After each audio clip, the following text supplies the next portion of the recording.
네, 안녕하세요. 반갑습니다. 자, 우리 회계사 1차 시험 해설이고요. 회계사 1차 시험이 이번에 뭐 그렇게 어렵지는 않았어요. 평이한 수준이라고 좀 보여지고요.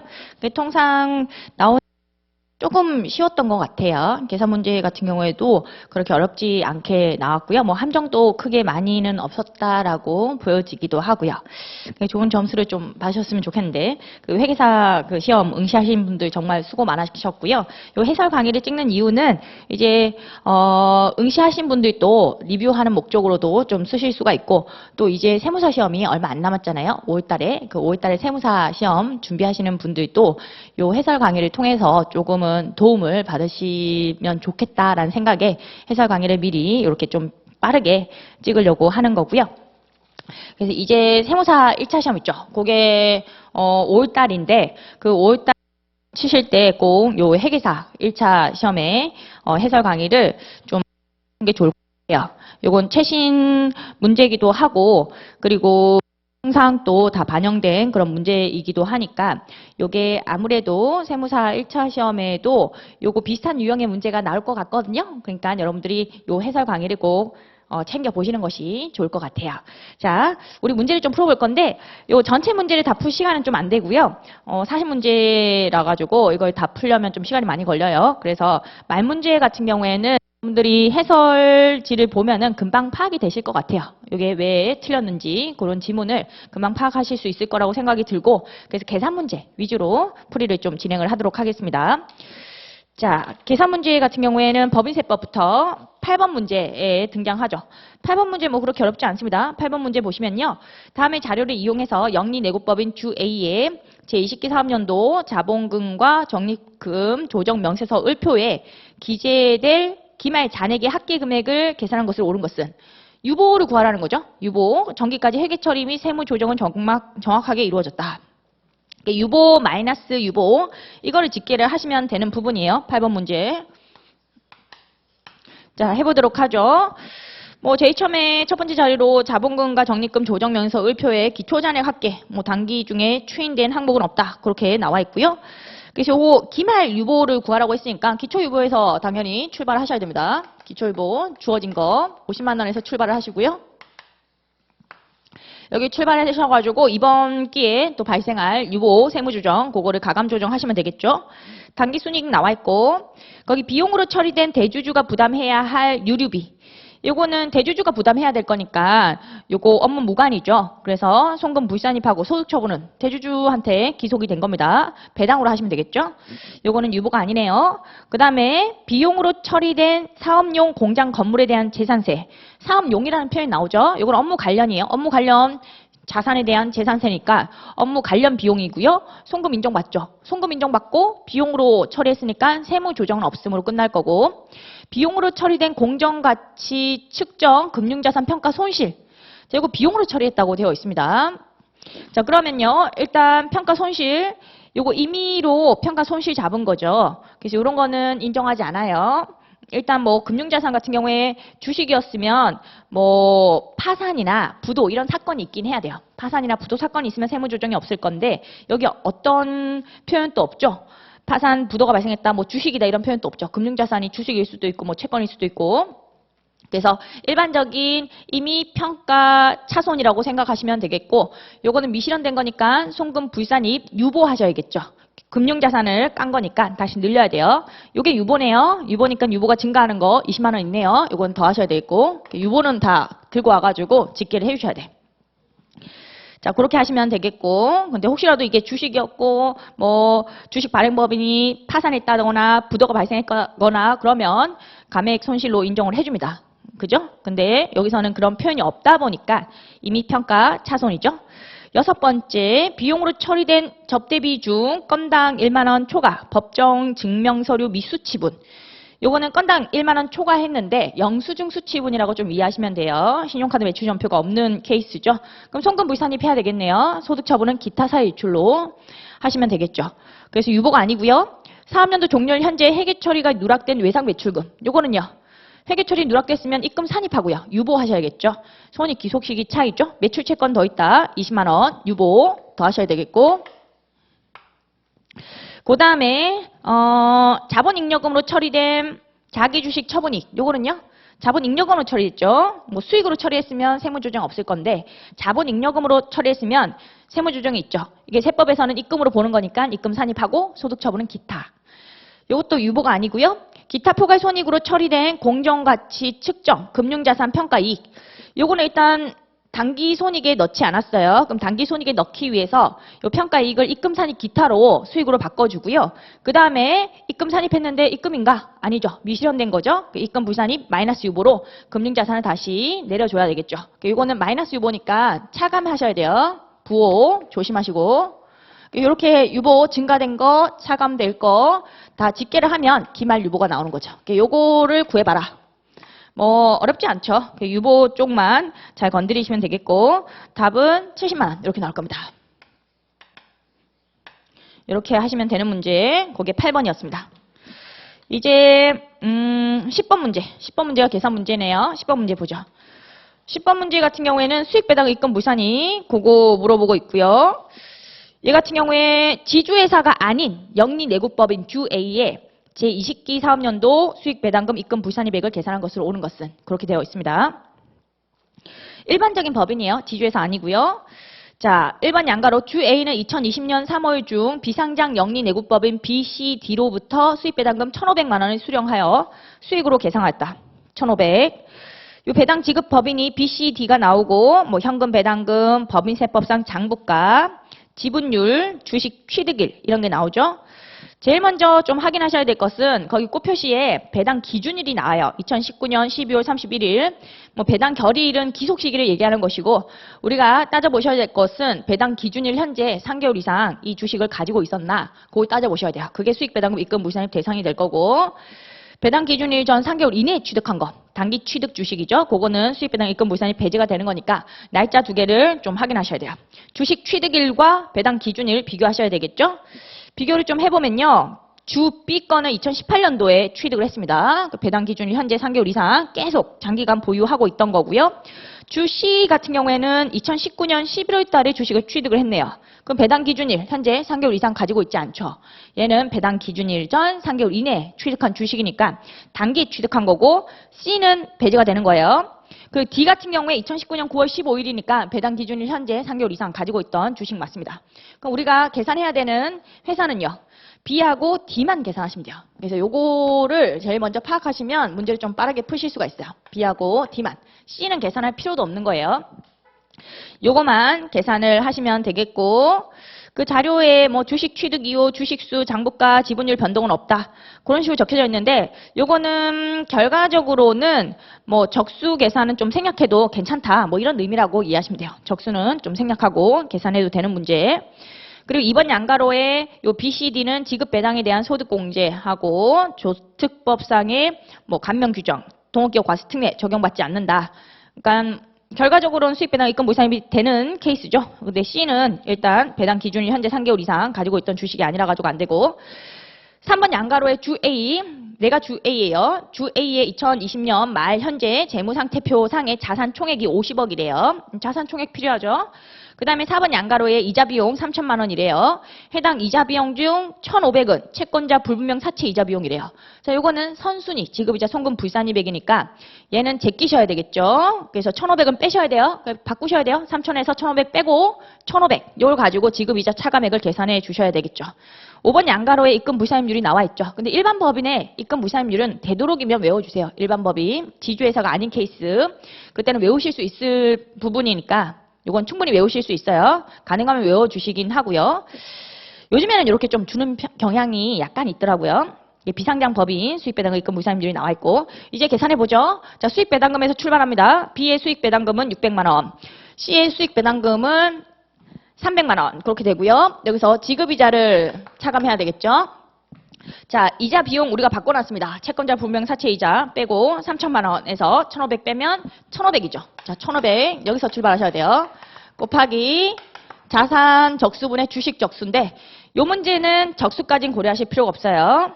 적수 고려 없이 풀어도 되는 문제고요. 주식 변동이 없었던 거고 그 자산 총액은 3번 양가로에 나오네요. 50억 원. 여기까지 똑같죠? 그다음에 주식은요. 장부가 표 안에 나오죠. 1번 양가로 주 B의 장부가는 3억 원이고요. 주 D의 장부가는 6억 원이라고 되어 있습니다. 그다음에 입금 부사임률은 지분율을 보고 파악을 좀 해주셔야 돼요. 요거 문제에서 주어진 입금 부사임률 안 보고도 여러분들이 좀 파악하실 수 있어야 돼요. 자, 표를 보시면요.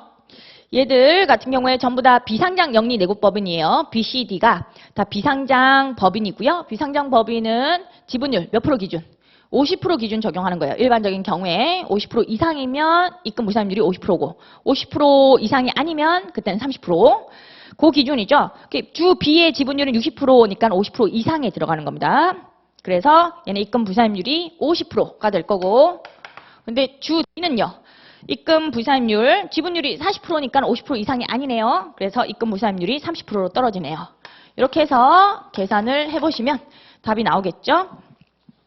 자, B의 경우에는 입금 불산이백이 255만 원이 나올 거고요. D의 경우에는 계산해 보시면 36만 원이 나올 겁니다. 36만 원. 요걸 더하시면 되겠죠? 더하면 291만 원. 요게 답이에요. 요렇게 계산이 되는 문제고요. 자, 여기서는 혹시라도 이게 지급이자 차감하고 나서 마이너스가 나올 수가 있거든요. 하나가 마이너스가 나오면 그거 0으로 보셔야 돼요. 다른 데서 빼면 안 됩니다. 그거 좀 주의하셔야 돼요. 요게 하나가 마이너스면 0이고요. 그거 마이너스 금액이라고 해서 두 개를 막 여기서 합쳐가지고 마이너스를 막 빼고 다른데 그러면 안 된다는 거. 그거 하나만 좀 주의하시고, 여기선 둘 다 플러스라 가지고 합계를 한 겁니다. 자, 이렇게 해서 10번 문제도 좀 풀어봤고요. 뭐 어렵지 않았죠? 자, 이제 11번 문제 풀어보도록 하겠습니다. 11번 문제는 접대비 문제네요. 자, 접대비는 뭐 예정되어 있었죠? 접대비는 뭐 항상 나오는 주제니까. 자, 요거 심플하게 나왔습니다. 뭐 크게 어렵지 않게 접대비 문제가 나왔고요. 이제 11번 문제 풀어보도록 하죠. 자, 다음 자료를 이용해서 제조업을 영위하는 중소기업인 영리내구법인 주 A 20기 사업년도 접대비 한도 초과액을 계산한 것으로 옳은 것은. 자, 접대비 한도 초과액은 묻고 있고요. 접대비 문제에서는 항상 중소기업 여부 체크하시고 사업년도 체크하셔야 돼요. 자, 중소기업이라고 되어 있으니까 기초한도가 3,600일 거고요. 사업년도 1년짜리네요. 그 12분의 12 해가지고 3,600이 기초한도로 결정이 됩니다.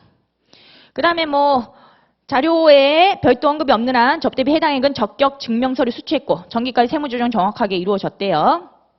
1번 양가로에는 매출액이 나오죠.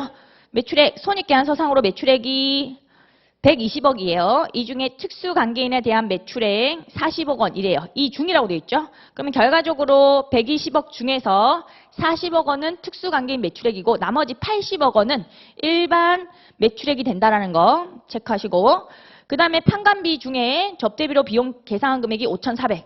자, 여기서 출발해가지고 조정을 좀 하셔야 돼요. IS상으로는 5,400이라고 나와 있는데 이게 아닐 수가 있다. 우리가 한도를 만날 수 있는 접대비 해당액은 다를 수가 있다는 거죠. 그래서 플러스 마이너스 조정이 좀 필요할 수가 있고요. 주 A가 거래처의 접대 목적으로 증정한 원가 500만 원, 시가 1,000만 원 상당의 제품에 대해서 다음과 같이 회계 처리했다. 자, 회사가 제품 원가 500만 원 대변에 없애고요. 그리고 대변에 부가가치 예수금 100만 원. 요거는 시가 1,000만 원에 10% 해가지고 100만 원 나온 거죠. 요거 합쳐가지고 600만 원을 뭘로 잡았죠? 계정 잘 보시면 매출원가로 잡았죠. 매출원가. 접대비로 안 잡았어요. 요거 주의를 좀 해주셔야 됩니다. 지금 세법상으로는 접대비가 돼야 될 게 얼마일까요? 접대비가 돼야 될 거. 당연히 현물 접대비니까 맥스로 평가해야 되겠죠. 원가 500과 시가 1,000만 원. 둘 중에 큰 거 1,000만 원이 되고요. 거기에 부가가치세, 예수금까지 합치면 세법상은 1,100만 원이 돼야 돼요. 자, 1,100만 원이 돼야 되는데 손익계산서상의 접대비에는 얼마가 들어가 있죠? 0원이 들어가 있는 거예요. 그거 주의하셔야 돼요. 지금 현재 요 안에 들어가 있는 거 얼마? 0이에요. 왜냐하면 매출 원가로 잡았잖아요. 매출 원가로 600을 잡았지 접대비로 600을 잡은 게 아니에요. 그런 것 좀 주의하셔야 되겠죠. 그래서 접대비로 잡혀있는 게 없어. 그럼 1,100을 넣어줘야겠죠. 1,100을. 요거는 직접적인 세무 조정은 없어요. 현물 접대비 관련해서는 직접적으로 세무 조정이 없는 게 이게 손익계정 차이기 때문에 직접적으로 세무 조정은 하지 않지만 요 관련해서는 이렇게 접대비로 보는 금액이 더 있다는 거죠. 이게 접대비가 더 있고 대변에 처분이익 더 있고 뭐 송금 산입, 입금 산입 이런 컨셉이라 가지고 그 세무 조정은 생략을 하고요. 그냥 요게 가산만 좀 해주시면 돼요. 1,100. 자, 그리고 4번 양가로 손익계산서 상의 복리후생비. 자, 여기에 직원들이 조직한 단체, 법인이 아니래요. 여기에 지출한 복리시설비 400이 포함되어 있대요. 자, 조직한 단체, 직원들이 조직한 단체는요. 직원들이 조직한 단체는 법인이냐 아니냐, 그걸로 접대비냐 아니냐가 나뉘죠. 법인이 아니에요. 법인이 아니면 법인의 경리 일부를 본다라고 되어 있죠. 그리고 복리시설비로 잡은 거 괜찮아요. 그 뭐 비용 처리한 거 자체는 괜찮고요. 만약에 법인이었다면 그때는 접대비가 되겠죠. 근데 가로 안에 법인이 아니라고 했으니까 접대비가 아닌 거고요. 접대비 계정에 막 이거 400을 더했거나 하면 틀리는 겁니다. 그거 주의하시고 법인이 아니니까 접대비가 아니에요. 그리고 경조사비 없고 문화접대비 없대요. 자, 그러면 이제 구해보도록 하죠. 접대비 해당액은 산출됐습니다. 6,500일 거고요. 이랑 세법상의 한도 비교를 하는 겁니다. 자, 문화접대비가 없으니까 그냥 기초한도에다가 수익금액 한도 더하시면 되겠고, 기초한도는 우리가 이미 구했죠. 중소기업이고 사업연도가 1년짜리예요. 3,600이 기초한도고요. 이제 수익금액 한도. 1번 양가로의 손익계산서 상의 매출액이 있었습니다. 120억. 자, 그 중에서 80억이 일반 매출이고 40억이 특정 매출이에요. 80억. 80억은 1000분의 3을 적용해야 되겠죠. 100억 이하는 1000분의 3. 이제 개정됐어요. 80억은 1000분의 3. 이렇게 한 거예요. 80억. 10억 단위로 좀 계산을 한 겁니다. 이렇게 10억 단위로 좀 계산한 거예요. 100만 단위가 아니라 1000분의 3. 이렇게 하면 2,400이 되거든요. 바로 100만 단위가 돼가지고 조금 계산이 편해요. 10억 단위로 하면. 접대비는 매번 나오는 그런 문제니까 여러분들이 10억 단위로 하는 것도 조금 연습해 놓으면 1차 시험 문제를 풀 때 되게 빠르게 문제를 푸실 수가 있어요. 자, 그 다음에 이제 100억까지 얼마 남았죠? 20억 남았죠? 특정 매출이 지금 40억인데 100억까지 20억, 요거는 1000분의 3을 적용하고요. 100억 초합은 20억은요, 1000분의 2를 적용해야겠죠. 그 다음에 얘는 특정 매출이니까 10% 때리는 거 누락 없이 잘 적용을 해주셔야 돼요. 자, 그러면 수익금액 한도가 나오겠죠? 자, 수익금액 한도 같은 경우에는 얼마가 되냐면 2,500만 원 나올 겁니다. 2,500만 원. 그럼 두 개 합치면 6,100만 원이 되고요. 자, 6,100만 원이면 한도 초과액 얼마죠? 400만 원. 요게 송금 물산입, 기타 사유출 돼야 되는 금액이고, 문제에서 물어봤던 것은 한도 초과액 물어보고 있어요. 그래서 답은 400만 원. 이렇게 구해주시면 되겠고, 접대비 문제는 이렇게 한도 초과액을 단순하게 물어볼 수도 있고요. 접대비 관련된 세무 조정으로 뭐 송금 불산입되는 금액은 얼마냐 이렇게 물어볼 수도 있고, 기타 사회 유출로 소득 처분되는 금액을 물어볼 때도 있어요. 그러니까 접대비 문제에서는 항상 보기를 찍기 전에 어떤 걸 물어봤는지를 한 번만 더 확인해 보시면 그러면 오류를 좀 방지를 할 수가 있습니다. 그거 좀 주의를 하셔야 돼요. 이 문제는 뭐 한도 초과액을 물어봤으니까 뭐 함정이 없는데, 혹시라도 송금 불산입액을 물어봤거나 기타 사회 유출 금액을 물어봤을 경우에는 그거 조금 조심하셔야 되겠죠. 자, 이제 12번 문제 이걸 풀어보도록 하겠습니다. 12번. 이제는 12번이에요.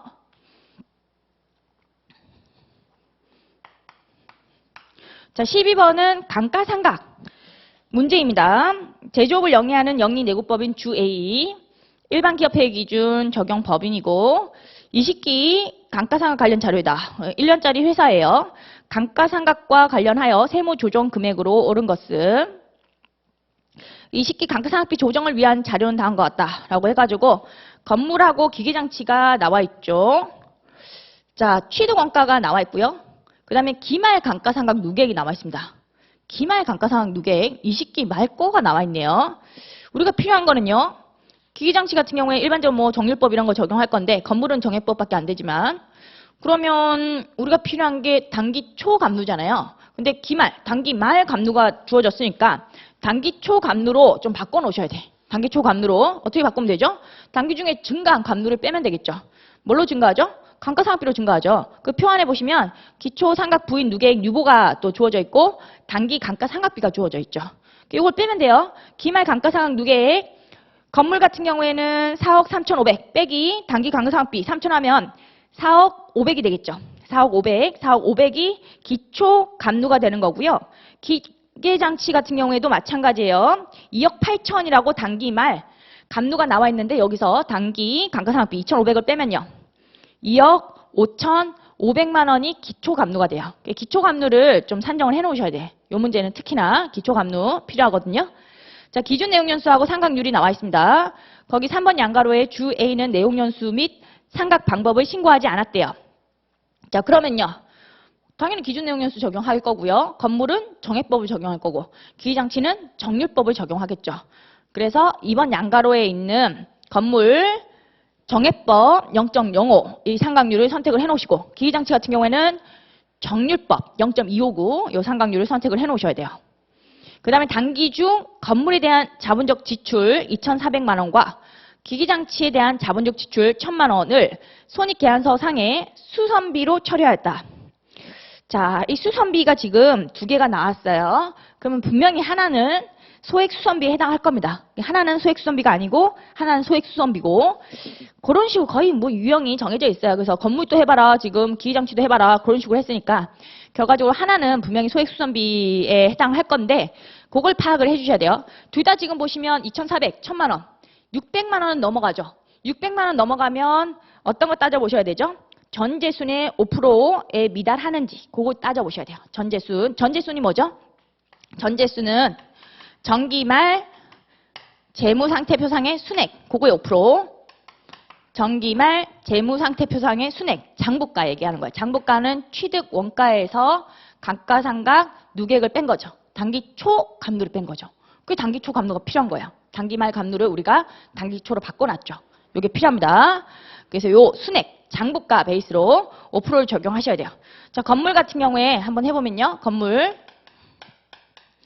건물은 지금 취득 원가가 9억이고요. 9억. 여기서 단기 초 감루를 빼야 돼. 단기 초 감루가 우리가 바꿔놨죠. 금액을. 4억 500만 원이에요. 4억 500만 원. 요거의 5%예요. 요거의 5% 하시면 얼마가 나올 거냐면 얘 같은 경우에는 2,475만 원이 나올 겁니다. 2,475만 원. 2,475만 원. 요게 나올 거고요. 그러면 건물의 경우에 지금 수선비 지출한 게 얼마? 2,400이네요. 2,400이 2,475만 원에 미달하죠. 소액이에요. 소액. 소액 수선비이기 때문에 지휘상각 의제 특례가 적용돼서 전액 송금으로 인정을 하고요. 시부인할 때는 영향을 미치는 금액이 없어요. 그거 주의를 하셔야 되겠고 기기장치 같은 경우에도 한번 해보죠. 기기장치 지금 600만 원 넘어가는데 그래도 전재순의 5% 미달하면 소액이거든요. 자, 그래서 전재순의 5% 따져보셔야 돼. 자, 기계 같은 경우에 취득 원가가 4억이고요. 여기서 기초감루를 빼야지 장부가가 나오겠죠. 기초감루가 우리가 바꿔놨죠. 2억 5,500 요게 될 거고요. 여기에 5% 때려보시면 돼요. 4억에서 2억 5,500 곱하기 5% 하시면요. 725만 원 나올 겁니다. 725만 원. 근데 1,000만 원. 지금 1,000만 원을 수선비로 처리했으니까 얘 같은 경우는 소액이 아니에요. 요 725만 원에 미달하지 않죠. 그래서 얘는 소액이 아니고요. 지휘상각 의제 원칙이 적용돼서 감가상각비로 보자. B금액하고 T금액에 영향을 미칠 겁니다. 그거 주의해야 되겠죠? 자, 이제 문제 풀어보도록 하겠습니다. 건물은 소액 수선비고 기계는 소액이 아닌 그런 케이스였어요. 먼저 건물부터 시부인 해볼게요. 자, 건물 회사가 계상한 감가상각비는 얼마냐면 1번 양가로에 건물은 3,000만 원 이렇게 나와 있네요. 그 상각 범위액이에요. 건물은 정액법이죠. 취득 원가 베이스로 해가지고 상각 범위액을 계산을 해주시면 되겠습니다. 취득 원가가 1번 양가로에 9억 원이라고 나와 있죠. 9억 원 곱하기 우리가 체크해 놓은 정액법 상각률이죠. 0.05 요걸 적용하시면 되겠고 기존에 있던 자산이고 사업연도가 1년짜리예요. 월할 상각은 생략하셔도 되는 부분. 자, 9억 원에 5% 하시면요. 4,500만 원 이렇게 나올 겁니다. 4,500만 원. 자, 그러면 시임 부족액이 뜨는 거죠. 시임 부족액이 1,500이 떴죠. 그럼 어떻게 하죠? 정기로부터 이월된 상각 부인액 유보가 있는가? 그거 체크하셔야 돼요. 지금 1번 양가로 표 안에 기초 상각 부인 누계, 요게 유보죠. 유보가 건물에 대해서 400만 원 있습니다. 그러면 400만 원하고 1,500 둘 중에 적은 거 정기 2월 상각 부인액 유보와 시임 부족액 둘 중에 적은 400만 원을 송금 산입 마이너스 유보. 요게 건물에 대한 세무 조정이고요. 그 다음에 기기장치에 대한 세무 조정 해보죠. 자, 기계장치에 대한 감가상각비는요. 1번 양가로에 2,500이 나와 있어요. 근데 얘는요. 소액수선비가 아니었기 때문에 단기 직상각 의제가 있는 거죠. 단기 직상각 의제 금액이 4번 양가로에 있는 1,000만 원. 요까지 고려를 해주셔야 돼요. 1,000만 원. 그래서 3,500이 감가상각 시부인 대상 금액이 되는 거고요. 요거랑 상각 범위액 비교하셔야 되겠죠. 얘는 정률법이에요. 정률법은 미상각 잔액에 상각률을 적용하셔야 됩니다. 자, 미상각 잔액 구해보도록 하죠. 일단 취득원가는 4억 원이라고 되어 있고요. 거기서 기초감로를 빼야 되겠죠. 기초감로 얼마죠? 우리가 바꿔놨죠. 바꿔놓은 걸로 하셔야 돼요. 기초감로는 거기 나와 있는 2억 8천 하시면 안 되고요. 바꿔놓은 금액 2억 5,500 요거 적용하셔야 되겠고, 그럼 장부상의 미상각 잔액이 나온 거죠. 장부상의 미상각 잔액에서 두 개를 더해야지만 세법상의 미상각 잔액이 나와요. 두 개 더하는 거 외워놓으셔야 돼요. 즉시상각 의제액하고요. 단기 즉시상각 의제, 그리고 상각 부인액 유보를 더하셔야 돼요. 단기 즉시상각 의제가 있죠. 단기 즉시 요거 더하고요. 상각 부인액 유보 더하셔야 돼요. 유보는 또 1번 양가로 표안에 있어요. 1번 양가로 표안에 기계장치에 상각 부인 누계액 2,000만 원 있죠. 이게 유보죠. 단기 즉시 더하고 유보 더한다. 이거는 외워놓으셔야 돼요. 이게 세법상의 미상각 잔액에다가 상각률이니까 장부상의 미상각 잔액에 단기 즉시 유보 이렇게 더해주시고, 정률법 상각률 우리가 체크해 놓은 거 2번 양가로 있는 0.259 때리시면 됩니다. 월할 상각은 생략해도 되는 케이스예요. 계속 있던 자산이죠. 자, 그러면 상각 범위액이 나올 겁니다. 상각 범위액이 4,532만 5천 원 이렇게 나올 거고요. 그럼 또 시인부족액이 뜨네요. 1,032만 5천 원 이렇게. 시인부족액이 뜨면 전기로부터 이월된 상각 부인액 유보가 있는가 체크 있죠. 2,000만 원 있습니다. 2,000만 원. 요게 전기로부터 이월된 거죠. 그래서 2,000만 원 하고 시인부족액 둘 중에 적은 거. 여기서는 시인부족액이 더 적네요. 그러면 1,032만 5천 원을 송금산입 마이너스 유보를 한다. 여기서는 건물에 대한 세무조정하고 기계장치에 대한 세무조정 그걸 물어봤습니다. 그렇게 되어 있는 보기를 찾으시면 돼요. 그게 동그라미 5번이죠. 동그라미 5번이 답이 됩니다. 여기서는 소액수선비인지 아닌지 일단 600만 원 넘어가면요. 이번 연도에 소액수선비 개념이 600으로 바뀌었죠. 작년도 거는 300 기준 적용하셔야 돼요. 이게 2020년도 1월 1일부터 시행이니까 작년도 수선비가 혹시라도 있다. 그러면 작년도 거는 300 기준 적용하시고 이번 연도부터는 600 기준을 적용하시는 건데 600이 훌쩍 넘어간다고 하면 맥스로 따지거든요. 맥스로. 맥스 결과적으로 전재순의 5%하고 600만 원. 둘 중에 큰 거에 미달하면 소액이에요. 그래서 600만 원 넘어가면 무조건 전재순의 5%. 그거에 미달하는지를 따져오셔야 돼. 건물은 전재순의 5%에 미달해가지고 소액 수선비였죠. 얘는. 그래서 상각 시부인에 지금 나타나는 게 없죠. 소액 수선비니까 특례로서 전액 송금이었죠. 근데 기계 같은 경우에는 전재순의 5%에 미달하지 않는 케이스였기 때문에 단기 직시상각 의제가 돼가지고 B 금액에 영향을 미쳤고요. 그리고 T 금액에도 영향을 미치죠. 요 미상각 잔액에 상각률을 적용하는 게 정률법인데 장부상의 미상각 잔액에다가 단기 즉시 더하잖아요. 단기 즉시 그리고 상각 부인액 유보까지 더해서 세법상의 미상각 잔액에 상각률을 또 적용을 해주셔야 돼요. 요게 중요한 포인트였죠. 12번 문제. 자, 이제는 14번 풀어보죠. 14번 또 비교적 쉬운 문제죠. 어렵지 않았습니다. 14번 보시면요. 제조업을 영위하는 영리내구법인 주 A의 제20기 차입금 및 업무 무관 자산 관련 자료이다. 법인세법상 송금 불산입으로 세무 조정하는 지급이자 중에서 기타 사회 이출로 소득 처분되는 금액으로 옳은 것은? 기타 사회 이출 소득 처분 금액을 물어봤습니다. 어떤 게 있을까요? 문제 유형이 정해져 있죠. 채권자 불명 사채이자, 비신명 채권증권 이자 중에서 원천징수 세액 상당액은 기타 사회 이출로 소득 처분하죠. 그거랑 플러스로 업무무관 자산 또는 업무무관 가지급금에 대한 지급이자 송금 불산입액도 기타 사회 이출이죠. 그 두 개를 합하면 답이 나올 겁니다. 그리고 단서에 2020년은 366일이다. 이런 말이 있으면 366일 건드리는 게 하나 있으니까 요거 주의해가지고 문제를 풀어라 그 말이에요. 그래서 그거 날짜 계산에 조금 주의를 하셔야 됩니다. 자, 요거 14번 문제 풀어보도록 하죠.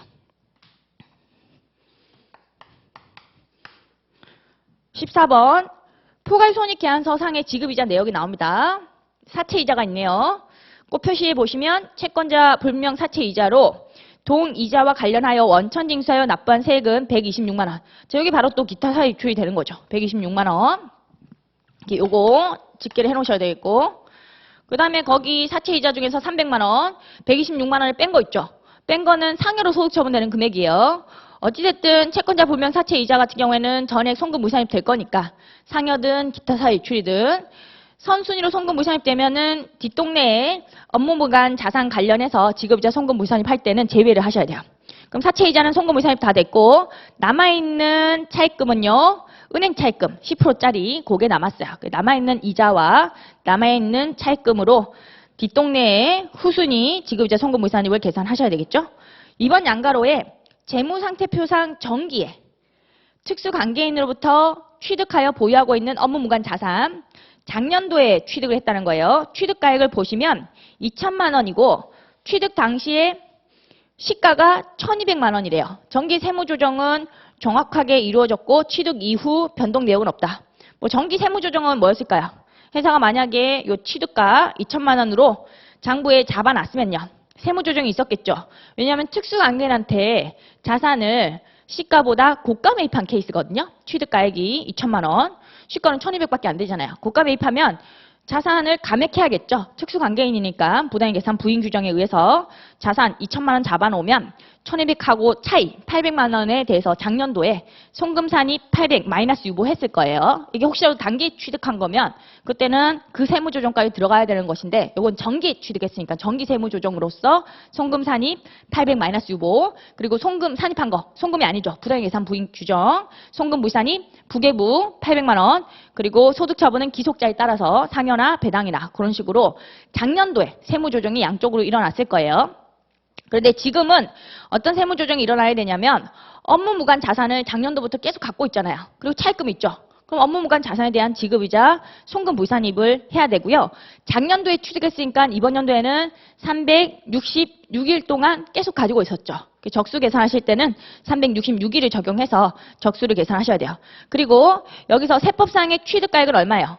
시가 1,200이긴 해요. 그렇지만 업무무관 자산 지급이자 송금 무산입 하실 때는 주의하셔야 될 게 이렇게 특수관계인한테 고가 매입한 케이스, 부당이계산 부인 규정이 적용되는 케이스에서 시가 초과액을 포함해가지고 전체 금액에 대해서 돈 나간 게 2천만 원이죠. 그 고가 매입가 전체 금액에 대해서 지급이자 송금 무산입이 들어간다는 거. 그거 주의하셔야 돼요. 1,200에다가 시가 초과액 800 더해가지고 결과적으로 돈 나간 금액 2천만 원에 대해서 요거에 대해서 지급이자 송금 무산입이 들어가는 겁니다. 이게 업무무관 자산은 업무와 관련 없이 쓸데없이 취득한 자산이니까 쓸데없이 이렇게 취득한 자산을 2천만 원이나 주고 취득을 했으니 2천만 원에 대한 지급이자를 송금 무산입 할 거야.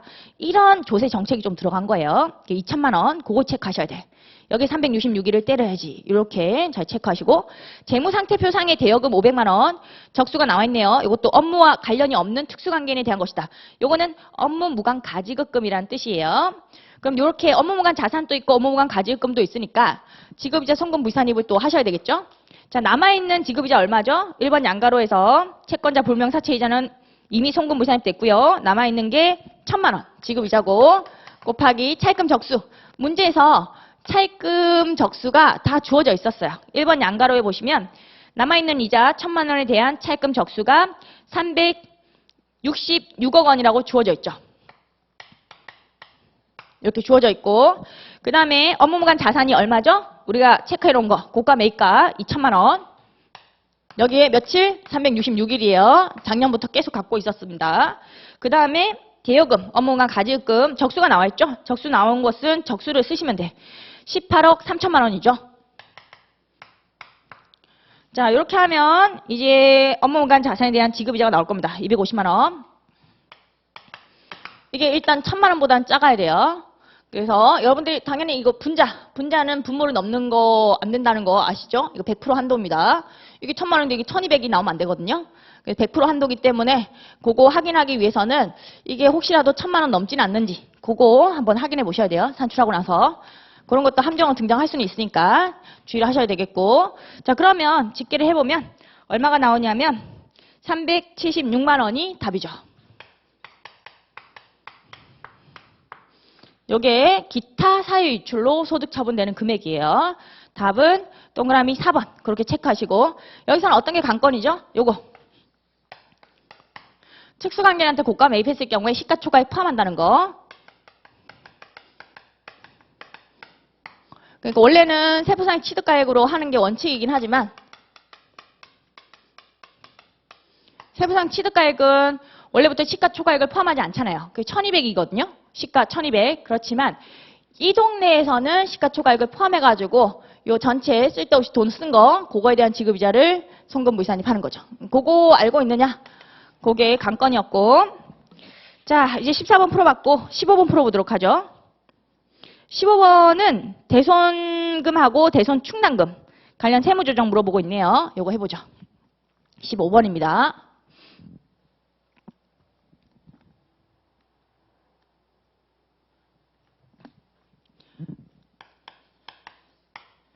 자, 15번. 제조업을 영위하는 영리내구법인 주 A의 제20기 대손금 및 대손충당 관련 자료다. 대손금, 대손충당금 관련 세무조정이 각 사업연도 소득금액에 미치는 영향으로 옳은 것은 그러니까 모든 세무조정을 하셔야 돼요. 이런 식으로 문제가 나오면 소득금액 영향이니까 전체 대손금에 대한 세무조정, 대손충당금에 대한 세무조정 다 하셔가지고 그거의 순효과 그것까지 다 집계를 하셔야 돼요. 일단 대손충당은 계정이 나오고요. 단기 상계액 500만 원에 대해서 꼴표시에 200만 원 같은 경우에는 법령상 대손 요건을 충족하지 못한 외상 매출금이래요. 자, 그럼 요거는 송금부산입 들어가는 거죠. 대손충당금하고 채권 상계한 금액인데 200만 원이 대손 요건 불충족이래요. 그러면 먼저 대손금 세무조정 하셔야 돼요. 송금부산입, 요 채권 외상 매출금 200만 원 유보하시고요.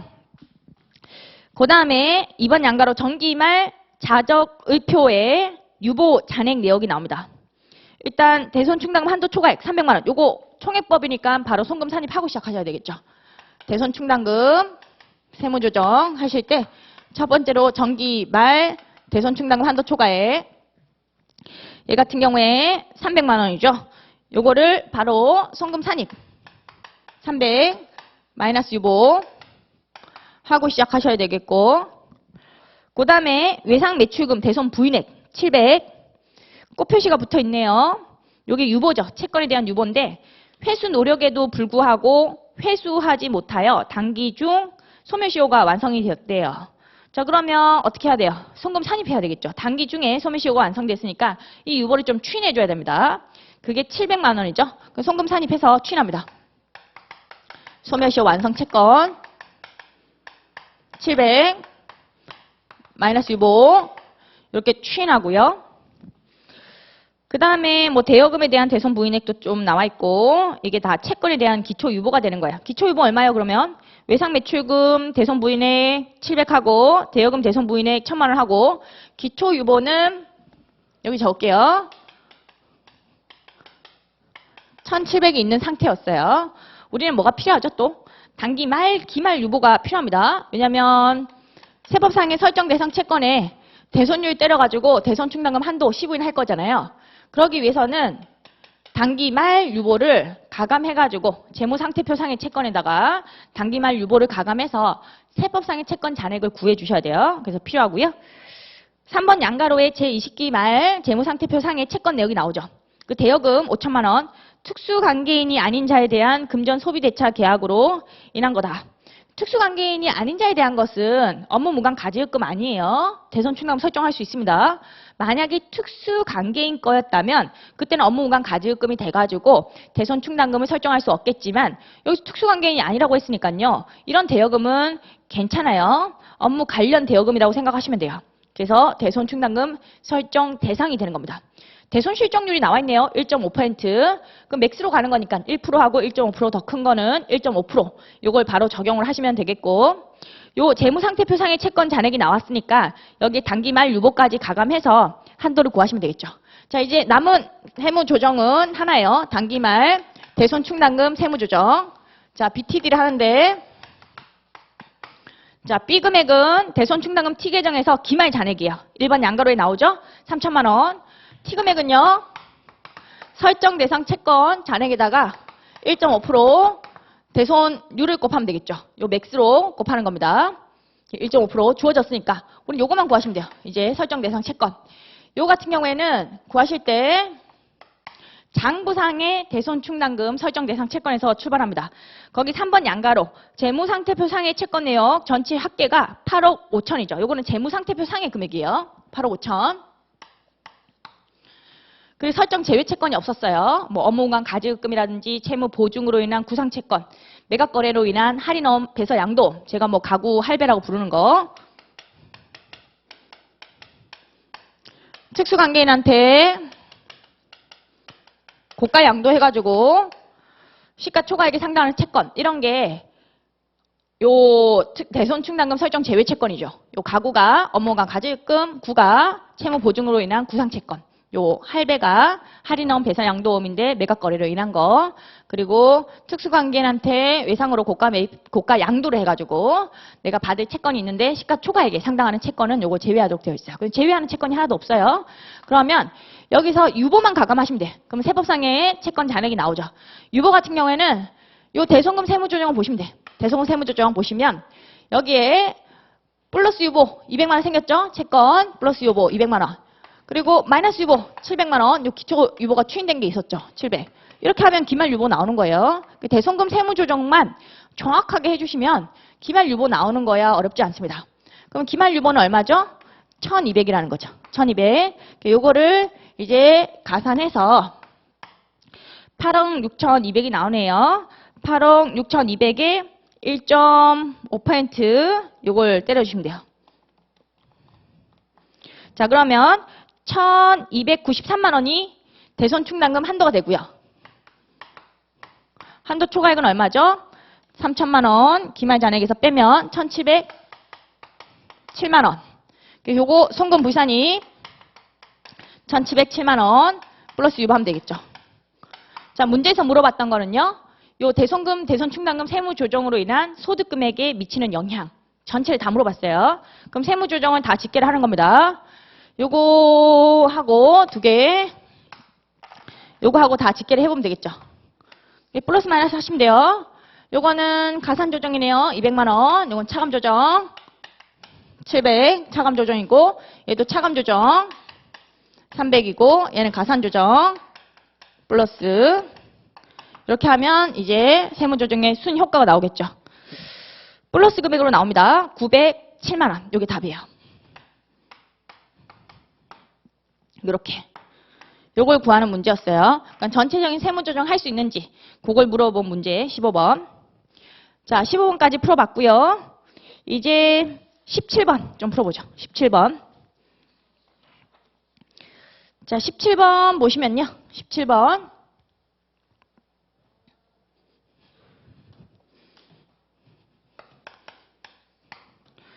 요거는 대조업을 영위하는 영리내구법인 주-A 중소기업이라고 되어 있고, 제20기 각 3년 소득에 대한 법인세 환급과 관련된 자료가 나와 있습니다. 법인세 환급 후 결손금 경정으로 징수하는 법인세, 뭐 이자 상당액은 고려하지 말고요. 요것으로 옳은 것은 요거 이제 결손금 소득 공제를 통해 가지고 환급을 받았는데 요 환급금이 좀 차이가 나게 됐다는 거죠. 그래서 다시 환급 취소해야 되는 세금은 얼마냐? 그거 물어본 거예요. 그 환급 취소를 할 때는 이자까지 같이 가산을 하도록 되어 있는데 그 이자까지는 고려하지 말고 환급 취소 세액만 한번 계산해 봐라. 그런 겁니다. 그러면 일단 처음에 환급받은 세액부터 계산해 봐야겠죠. 결손금 소득 공제로 환급받은 거. 1번 양가로에 19기 법인세 관련 내용이 나옵니다. 1년짜리 회사고요. 과표가 3억 5천이고 산출세액이 5천만 원. 이 산출세액은 어떻게 나왔죠? 2억까지 10%, 2억 초과분은 20%. 그렇게 해가지고 산출세액이 나온 거예요. 종전에 요거 작년도 19기에 과표가 3억 5천이었고 여기에 세율 적용하면 5천만 원이었다는 거죠. 그리고 공제감면세액이 3천만 원, 가산세 300만 원. 자, 요거 공제감면세액은 좀 의미가 있죠. 요 공제감면세액까지 뺀 거, 이게 환급세액의 한도가 돼요. 환급세액 한도. 요게 동그라미 2번이라고 할게요.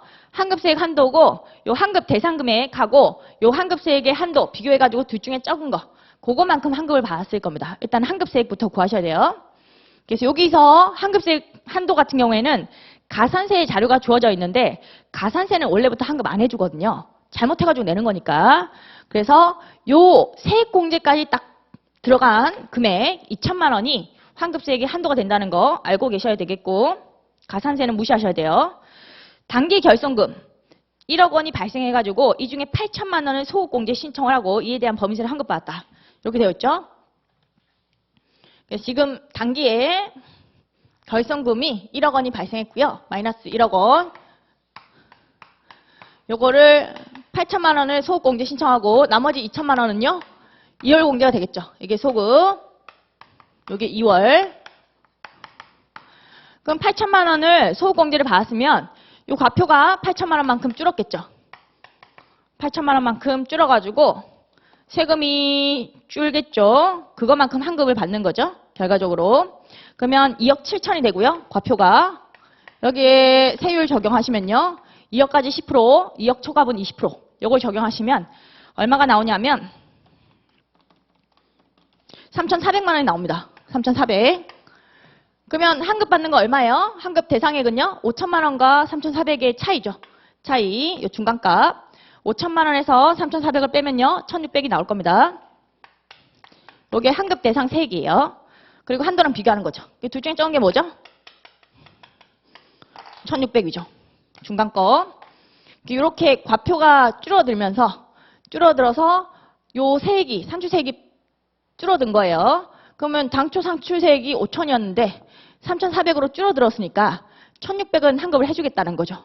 다만 한도가 2천만 원이다라는 거죠. 세액공제를 통해서 낸 세금이 2천만 원이니까 요거 한도로 해서 환급을 해줄게. 이게 더 적으면 요 금액을 환급 받았을 거예요. 근데 요게 더 적었기 때문에 요걸 환급 받은 거죠. 요걸 환급 받았는데 어떤 사건이 발생했냐면 거기 보시면 3번 양가로에 환급 이후에 제20기의 법인세 과세 표준과 세액의 경정으로 인해 당초의 결손금 1억 원이 7천만 원으로 감소했대요. 얘가 7천만 원으로 감소했다. 그럼 뭐부터 감소한 걸로 보죠? 요 3천만 원 감소했잖아요. 3천만 원. 얘는 2월 공제부터 감소한 걸로 봅니다. 얘가 먼저 감소한 걸로 보고요. 얘가 이제 없어지는 거죠. 그 다음에 1천만 원 남은 거는요. 1천만 원 남은 것은 소득공제에 그게 감소한 걸로 보는 거죠. 요게 7천인데 요거는 2월 공제분이 먼저 감소한 걸로 본다는 거. 여기 법에 규정이 있죠. 그래서 2월 공제분이 먼저 감소한 걸로 보고 그 다음에 소급 공제분 그걸 건드려요. 순서가 있는 겁니다. 이게 1번, 요게 2번. 3천만 원 감소했는데 요 3천만 원은 2월 공제분이 감소했고 요게 1천만 원 감소해가지고 얘가 7천만 원이 된 거죠. 그래서 요거 7천만 원만큼 소급 공제를 받았어야 되는데 8천만 원 소급 공제를 받았기 때문에 과표가 더 많이 줄었고 세금을 더 많이 환급받았다. 그거 취소하겠다는 거죠. 자, 그러면 환급 취소 세액은 어떻게 구하죠? 법에 무조건 이렇게 구하도록 되어 있어요. 환급받은 세금 1,600에서 출발해가지고 곱하기 자 결손금 당초 결손금 소득공제액이 8천만 원이죠. 얼마가 줄었죠? 1,000만 원 준 거예요. 1,000만 원. 그래서 원래 7천만 원까지만 괜찮았는데 소득공제가 가능했는데 8천만 원까지 소득공제를 통해서 많이 환급받았으니까 토해내. 요거는 뭐 누진세율 이런 거 고려하지 않아요. 뭐 2억까지 10%, 2억 초과분 20% 이런 거 고려하지 않아요. 아예 법정 산식이 그런 거 고려하지 않게 되어 있어요. 평균적으로 그냥 환급 취소를 하는 그런 컨셉이에요. 논리보다는 이렇게 법 규정이 더 우선시 되는 거니까 누진세율이니까 이 과표 쪽이 20% 쪽을 먼저 환급 취소해야 되는 거 아니냐. 뭐 그런 거 없어요. 그런 거 없다라는 거 주의를 하시고요. 그냥 이런 식으로 평균적으로 환급 취소를 하는 겁니다. 법 문구가 그렇게 되어 있어요. 자, 그러면 계산해 보시면 1,600 곱하기 1,000만 원 나누기 8천만 원 하시면 200만 원이 환급 취소세액이 되는 겁니다. 그래서 환급세액부터 구하시고요. 첫 번째로 환급세액은 미니멈으로 구하는 겁니다. 미니멈. 원래 산출세액에서 뭐까지 빼죠? 세액공제까지 빼죠. 요게 환급세액의 한도가 돼요. 그리고 요 소득공제 8천만 원 적용했을 때 과표가 줄고 세금이 줄어요. 그래서 원래 5천만 원 세금이 산출세액이 나왔는데 요 과표가 줄고 세액이 3,400으로 줄었으니까 요 차이 금액, 항상 가운데 금액 구하시면 돼요. 가운데 금액이 환급 대상 세액이었다라는 거죠. 근데 한도보다 이게 더 적었죠? 요걸 환급 받았고 이제 결손금이 줄어들었다는 거죠. 줄어들었으면 2월 공제액부터 얘가 먼저 준 걸로 봐가지고 얘가 그 다음에 준 거예요. 그 순서, 이 순서도 의미가 있어요. 얘가 먼저 준 걸로 보면 안 돼요. 얘가 먼저 준 걸로 보면 얘가 3천만 원 줄잖아요. 3천만 원이 아니라 얘는 1,000만 원 줄었다는 거죠. 그래서 8천만 원 중에서 1천만 원 요거에 대한 환급 취소세액을 이렇게 구하시면 되겠죠. 요 순서로. 여기에다가 원래는 이자 상당액, 그거 하루당 10,000분의 2.5, 그거까지 내야 되는 건데 요거는 고려하지 않는다. 그런 식으로 나와 있습니다. 자, 이렇게 해서 우리가 구해봤고요. 뭐 이자 상당액은 요거 베이스로 하는 거예요. 환급 취소 세액이 200만 원이잖아요. 토해내잖아요. 그 200만 원, 요거를 200만 원 곱하기, 이것도 경과 규정이 있어가지고 그런 거예요. 사실은 과거에는 10,000분의 2.5가 아니라 10,000분의 3이었죠. 과거 거까지 이렇게 환급 취소가 됐다라고 하면 뭐 10,000분의 2.5가 들어오기 전 거는 또 10,000분의 3을 적용해야 돼가지고 사실은 규정이 경과 규정이 있다 보니까 좀 복잡해요. 그래서 뭐 10,000분의 2.5로 가정한다라고 하면 이렇게 한 다음에 환급 취소에 대해서 일수로 곱하면 됩니다. 하루당 10,000분의 2.5. 요거 베이스로 가는 겁니다. 일수 곱하는데 일수는 뭐 만약에 이것까지 물어봤다면 주어질 거예요. 100일이다, 뭐 200일이다 이렇게 주어지면 주어지는 날짜 곱해가지고 환급 취소세액에 대한 요걸 감면분 추가 납부세액이라고 불러요. 요거까지 합쳐가지고 구해주시면 되겠죠. 요거를 추징하는 겁니다. 환급 취소세액도 추징하고 요것도 이런 식으로 추징하고. 이 같은 경우에는 법인세법상으로는 정당한 사유가 있으면 이게 10,000분의 2.5가 너무 세요. 그래서 국세 환급 가산금 이자율 그걸로 적용을 해주겠다 이런 규정이 있어요. 소득세법에는 없는 규정이지만 법인세법은 별도의 규정이 있어가지고 정당한 사유가 있시 이렇게 환급을 좀 과다하게 받았다라고 하면 그때는 요 이자율을 좀 낮춰주는 거죠. 국세 환급 가산금 이자율이 지금 시행규칙 예고되어 있는 입법 예고 사항으로는 2.1%에서 1.8%로 다시 내려가는 걸로 그렇게 입법 예고가 되어 있거든요. 뭐 3월 달에 확정이 될 예정인데 1.8% 연간이거든요. 얘는 연간으로 얼마예요? 연간에서 거의 10% 가까이에요. 연간 10,000분의 2.5 한 다음에 365, 366 때려보면 거의 10% 가까이인데 환급 가산금 이자율이 훨씬 더 낮은 편이죠. 정당한 사유가 있을 때만 그렇게 해주는 규정도 있습니다. 뭐 참고하시고. 그 다음에 18번 문제. 재해손실세액 공제로 옳은 것은 이렇게 되어 있습니다. 자, 재해손실세액 공제를 물어보고 있네요. 법인세법 문제고요. 자, 이거 한번 풀어보죠. 18번. 이게 법인세법 마지막 문제죠. 이걸 풀어보면요. 자, 18번 문제 보시면 사업용 자산의 화재 내역이 나오죠. 화재 전의 장부가, 재해상실가액, 화재 후의 장부가. 재해손실세액 공제액을 물어봤다고 하면 제일 먼저 산정하셔야 될 게 재해상실 비율이에요. 재해상실 비율이 20% 이상인 경우에만 재해손실세액 공제액을 공제를 해주는 거죠. 20% 이상인지 그거를 무조건 먼저 산정을 하셔야 돼. 또 어차피 재해손실세액 공제액을 구하실 때도 공제 대상 법인세에다가 요 재해상실 비율을 곱해가지고 구해야 되거든요. 그래서 재해상실 비율을 제일 먼저 구한다라고 생각하시면 돼요. 재해상실 비율. 이건 어떻게 구하죠? 상실 전 자산가액분의 상실된 자산가액. 그렇게 구하시면 돼요. 상실 전 자산가액 같은 경우에 지금 건물도 있고 토지도 있고 기기장치도 있는데 어떤 건 넣으면 안 된다. 토지는 제외하죠. 토지는 분자 분모에서 제외하는 거예요. 상실되는 개념이 없어요. 그래서 건물하고 기기장치, 화재 전 장부가 2억 5천, 1억 5천 합쳐가지고 넣으시면 되겠죠. 4억이고요. 4억분의 상실된 자산가액을 분자에 넣으시면 돼요. 상실된 자산가액은 거의 거기 나오죠? 그게 중간에 나와 있네요. 재상실가액이라고. 요거는 사실상 이런 거예요. 화재 전 장부가액에서 화재 후 장부가액. 요걸 빼면 되겠죠. 빼면 재상실가액이 나오고요. 여기서는 아예 그 뺀 금액이 바로 중간으로 딱 위치를 해놨죠. 금액을 제시를 한 겁니다. 그 재상실가액은 건물 2억 5천이고요. 화재 후에 장부가가 없어져가지고 2억 5천이 된 거고 기기장치는 5천만 원이죠. 화재 후에 장부가가 1억 원으로 좀 감소했죠. 그래서 5천만 원 손실 본 거예요. 그럼 2억 5천, 5천만 원. 이게 상실된 자산가액. 3억이죠. 4억분의 3억 하면 75%죠. 20% 이상의 재상실 비율이에요. 이제 재손실세액 공제 구해보죠.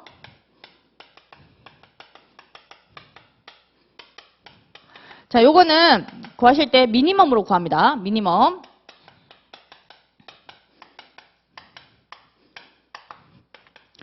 공제 대상 법인세. 요거 구하는 게 요 문제에서 관건이에요. 공제 대상 법인세 곱하기 재상실 비율 75%. 요거 구하는 게 관건이고요. 그 다음에 동그라미 2번이 한도죠. 한도는 상실된 자산가액. 그걸 한도로 해요. 상실된 자산가액은 이거죠. 요거 들고 오는 거예요. 상실된 자산가액은 3억이죠. 요거 들고 오는 거야. 3억 원. 요게 한도고요. 둘 중에 적은 게 답이 되겠죠. 요거 구하는 게 관건이고요. 요 공제 대상 법인세가 좀 복잡해요. 거기 뭐 이번 양가로에 건물은 화재 보험에 가입되어 있어 보험금 2억 5천을 수령했다. 이거 고려하실 필요 없죠. 보험금은 탔다고 해도 차감하지 않습니다. 그래서 재상실 비율 산정하실 때 전혀 고려의 대상은 아니고 재발생일 현재 미납 법인세가 2억이래요. 요 공제 대상 법인세라는 것은 재발생일 현재 미납 법인세 그것도 들어가고요.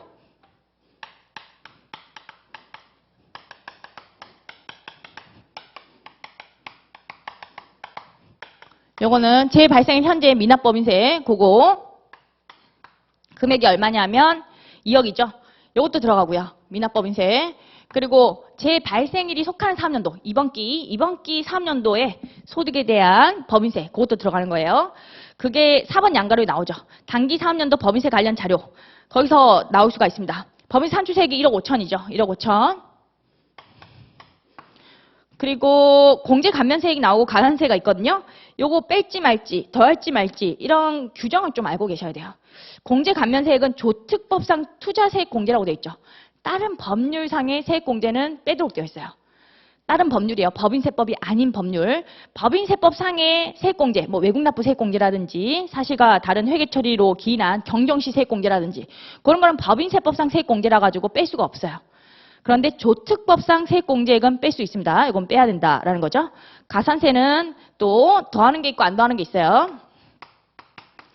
가산세 같은 경우에는 주요 가산세를 더하거든요. 주요 가산세는 뭐죠? 신고, 부성실 가산세 하고요. 납부지연 가산세, 원천징수, 납부 부성실 가산세 이런 게 주요 가산세예요. 이거 말고 뭐 증빙불비 가산세 이런 걸 안 더해요. 그래서 가산세도 주요 가산세만 더하는구나. 근데 여기에 뭐가 나왔죠? 무신고 가산세가 나왔죠. 무신고 가산세는 주요 가산세에 들어갑니다. 신고 부성실. 그래서 얘는 더하는 거예요. 500만 원 더해서 얘도 깎아주겠다라는 거죠. 자, 그래서 요게 1억 3천이 나오겠네요. 1억 3천. 요거 두 개를 더하셔야 돼. 3억 3천. 3억 3천. 요거 구하는 게 조금 복잡했죠. 이게 재발생일 현재 미납된 법인세. 그거에다가 재발생일이 속한 3년도 단기 법인세 그거까지도 다 해주는 건데 가산세, 주요 가산세 더하고 다른 법률에 따른 세액공제 빼고 그런 식으로 계산한다는 거 그 산식을 좀 디테일하게 알고 계셔야지만 문제를 푸실 수가 있어요. 그러면 3억 3천에 75%를 때리면요. 2억 4,750만 원이 나오고요. 둘 중에 적은 거는요. 2억 4,750만 원. 그렇게 구할 수가 있네요. 이게 답이에요. 이게 답이고 여기서는 조금 디테일한 것까지 물어본 거예요. 디테일한 것까지 물어봐서 얘는 조금 어려웠던 문제라고 생각하시면 되겠습니다. 그래서 재발생일 현재 미납된 법인세뿐만 아니라 단기 3년도 법인세도 들어가고요. 다만 요거 얘는 다른 법률 법인세법이 아닌 다른 법률에 따른 세액공제 감면을 빼도록 되어 있고 가산세 같은 경우에도 주요 가산세를 더하도록 되어 있어요. 주요 가산세라는 게 열거가 되어 있습니다. 무신고 가산세, 납부지연 가산세, 원천징수, 납부 부성시 가산세 요까지 이런 주요 가산세를 더한다라는 거 그거까지 좀 잘 챙겨가셔야 되겠습니다. 자, 이렇게 해서 법인세는 다 풀었고요. 조금 쉬고 소득세, 부가가치세 풀도록 하겠습니다. 조금 쉬겠습니다.